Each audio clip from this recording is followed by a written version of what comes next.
Some say the world almost ended. Not in fire nor storm, but in silence. The conclave denies it. The gods say nothing. But among certain circles, whispered between candlelit pages and behind warded doors, there is a name. Elric Vane. Once a mage of great promise.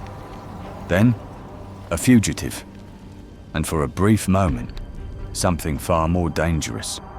They say he stole a scroll never meant to be read. That he opened a door never meant to be unlocked. When the stars blinked and the silence fell, it was Elric who cast the last spell. This is the story the world forgot, or tried to.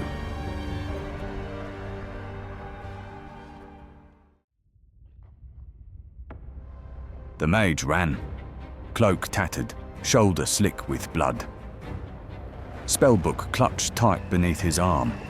Each step was agony, but he dared not stop, not here. Not with the scent of brimstone still thick on the wind, not while they hunted. His name was Elric Vane, once of the Ivory Conclave, a scholar of the 9 schools, archmage of the Sapphire Seal. Now he was a fugitive. The stones beneath his boots shimmered faintly with residual magic, the last scraps of a failed teleportation circle, burned into the ground like frostbite. The spell had shattered mid-cast, torn apart by a counterspell he didn't see coming. His right hand was still scorched from the backlash. Fingers barely worked. Somewhere behind him, the scar burned violet. Another sigil flared to life in the dark, pulsing with alien geometry. They were still tracking him. Elric pressed on. He slipped through the crumbling arches of an old temple, long abandoned.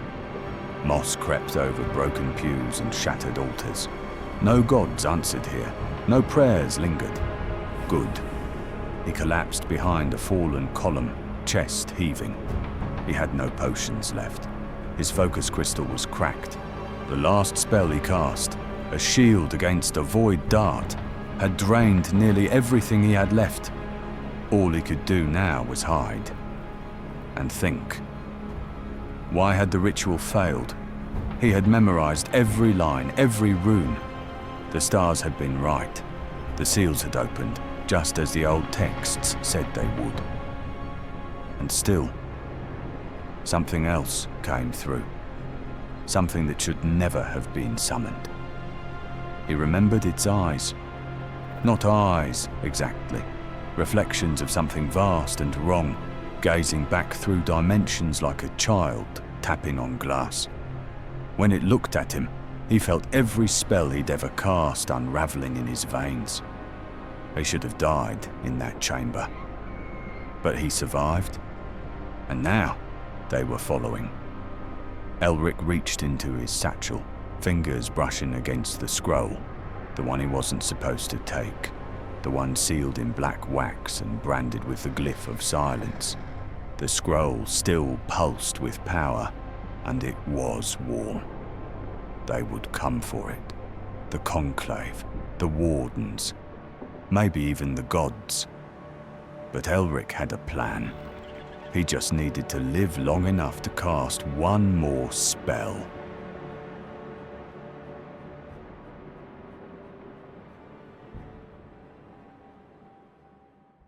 For the first time, the scroll whispered. Not in words, but in thoughts.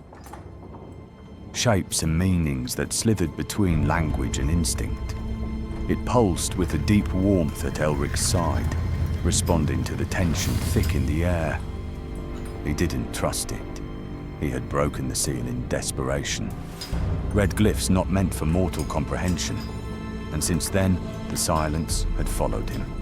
Not absence, but presence. A stillness that unnerved the wind, silenced birds, and made the world hold its breath. Now, something was coming. Elric staggered upright. His staff buzzed faintly, more a crutch than a conduit now. He turned towards the chapel's ruined doorway. The light dimmed. A massive figure stepped through, its silhouette blotting out the fading daylight. 8 feet tall, clad in obsidian plate etched with symbols that twisted under the eye. A featureless mask glowed with a single, vertical slit of blue fire. A warden. He'd hoped it was just a myth, a relic of the Conclave's darker era. But there it stood, proof that the Conclave was hunting him with its most ruthless creations. Elric raised his staff, summoned what little he had left, and unleashed a flame lance. The spell struck true, center mass, exploding in a burst of searing light. The warden didn't fall. It stepped through the fire, armor cracked but functional. With a gesture, it released a concussive pulse of pure force. Elric slammed into the far wall, pain lancing through his ribs. His staff clattered to the floor. The warden closed in, arm raised for the killing strike. Elric reached into his satchel. The scroll had already unrolled, glyphs pulsing, reacting. He spoke the first line aloud. The words weren't words. They were commands, written in a forgotten tongue of pure magic. The air folded. A soundless shockwave rippled outward. The walls of the chapel trembled. Glass shattered. Time itself seemed to hesitate. The warden stopped. It froze, mid-step, limbs locking in place. Its armor groaned and hissed as the glyphs carved into it began to glow red-hot, as if reacting to something buried deep within the spell's structure. Then, slowly, horrifyingly, its body began to collapse inward. Like paper caught in a whirlpool, the warden folded into itself. Metal plates crumpled, its mask screamed, a sound not of mechanics, but memory, as it was devoured by invisible forces. The slit of blue flame flickered, then vanished. When it was done, only a warped pile of black ash remained. Elric gasped for breath, dizzy from the effort. He could feel the scroll watching him now, feeding. But he had no time to rest. Outside, something else stirred. Another warden, number several. He wasn't being hunted by a warden. He was being hunted by a legion. And now, they knew where he was. Elric fled into the dark. He had memorized the old paths once. Secret tunnels carved by forgotten arcanists beneath the ruins of Dunhollow. Wardens weren't built for confined spaces. That gave him minutes, maybe less. The air grew colder the deeper he went, heavy with ancient dust and old wards long since unraveled. Torchlight flickered along wet stone, illuminating broken sigils and murals etched with stars that no longer aligned. He reached the heart of the sanctum, a wide chamber lined with shattered crystal columns. At its center stood a dais, and on it, a mirror. Not glass, not silver. This was polished obsidian ringed with arcane script that pulsed faintly at his approach. Elric had seen it before. It was called the Mirror of Joining, a relic from the Age of Confluence, a place where thoughts could be made whole, or unmade. They should not have been here. The scroll pulsed, and then a voice, not in his mind, but from the mirror. You opened the gate, Elric Vane. You broke the seal. You summoned what sleeps between stars. You saw it, and it saw you. The mirror shifted. A reflection took shape. His own face, but older, scarred, eyes black as the void. I am what remains of you in the world that was. The world the scroll erased. Elric staggered back. What do you mean, erased? You weren't supposed to survive the summoning. But you touched the scroll, it anchored you, and unanchored everything else. Behind him, he could hear the wardens approaching, boots striking stone, unrelenting. The mirror Elric stepped forward, eyes cold. The scroll is not a spell, it's a tether. You are its carrier now. The more you use it, the more it remembers what we lost. Elric looked at the scroll. Its glyphs moved like serpents now, curling, eager. If you cast it one more time, the mirror warned, you will not kill your enemies. You will bring them back. Elric, the voice softened, familiar. You can unmake this. Place the scroll in the mirror. Seal the breach. You'll vanish with it. But the world will heal. Another whisper. He could destroy the scroll. And himself. Or wield it once more and unleash what hunted them all. Footsteps neared. He had seconds and one decision left to make. Elric gripped the scroll.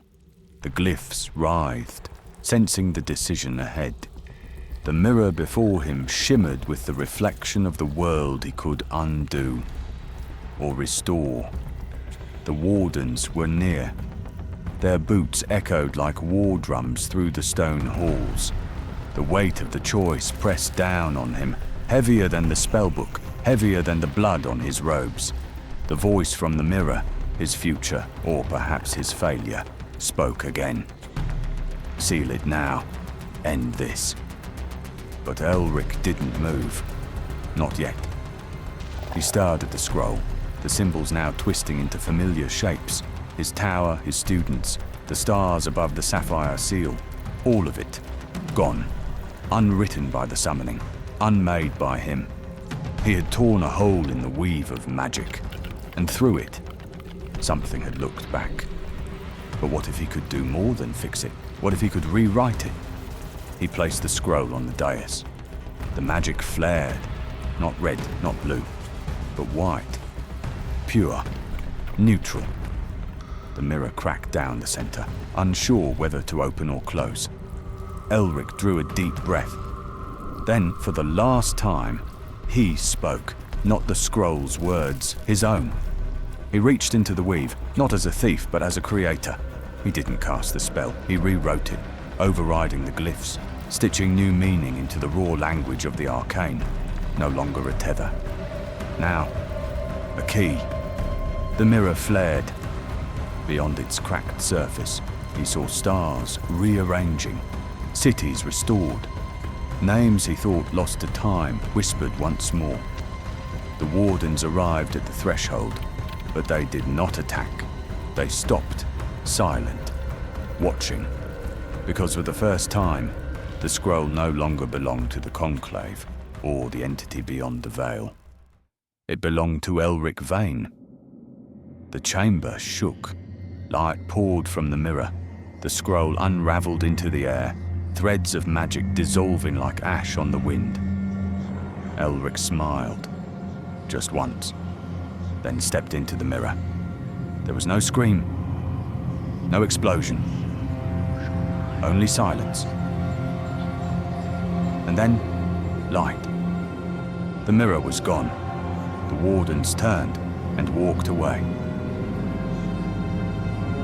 In the years to come, mages whispered of the spell that never was, and the mage who rewrote fate. His name, Elric Vane, was struck from the Conclave's records. But some say that on cold nights, in places where the veil thins, you can still hear the scroll whisper. Not warnings, but thanks.